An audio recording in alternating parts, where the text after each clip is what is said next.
வணக்கம். இன்னைக்கு vegetable cutlet எப்படி செய்யறதுன்னு பார்க்கலாம் வாங்க. ஒரு சின்ன பீட்ரூட்டை தோல் சீவி துருவி வச்சிருக்கேன். 2 கேரட்டை தோல் சீவிட்டு துருவி வச்சிருக்கேன். 2 பிரெட்டை மிக்சி ஜார்ல போட்டு பொடிச்சு வச்சிருக்கேன். 2 டீஸ்பூன் அளவுக்கு மைதா, 2 உருளைக்கிழங்க வேக வச்சு தோல் உரிச்சு வச்சிருக்கேன். 1/2 டீஸ்பூன் அளவுக்கு தனி மிளகாய் தூள், 1/4 டீஸ்பூன் அளவுக்கு கரம் மசாலா, தேவையான அளவுக்கு சால்ட் சேர்த்துக்கலாம்.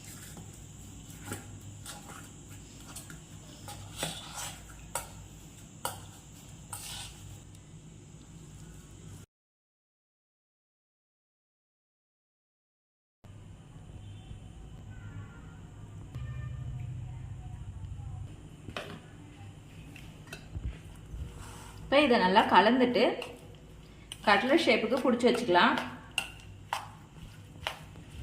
வீட்டில் இருக்க பொருளை வச்சு நம்ம ஹெல்த்தியான கட்லெட்டை பசங்க ஸ்கூல் விட்டு வந்தால் இந்த ஸ்நாக்ஸை செஞ்சு கொடுக்கலாம்.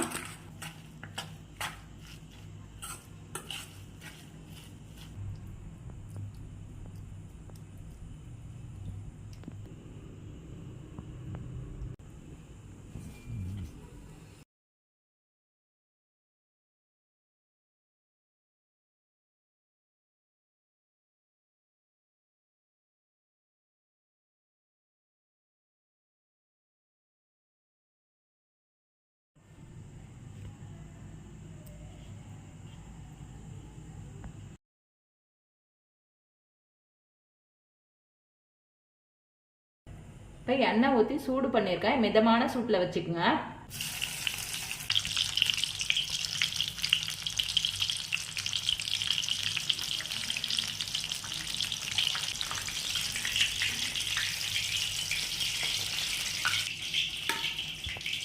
ஹெல்தியான இந்த கட்லெட் ரெசிபியை நீங்களும் வீட்டில் செஞ்சு பாருங்கள். செஞ்சு பார்த்துட்டு எப்படி இருந்துச்சுன்னு சொல்லுங்கள். லைக் பண்ணுங்கள், ஷேர் பண்ணுங்கள், கமெண்ட் பண்ணுங்கள், சப்ஸ்கிரைப் பண்ணுங்கள்.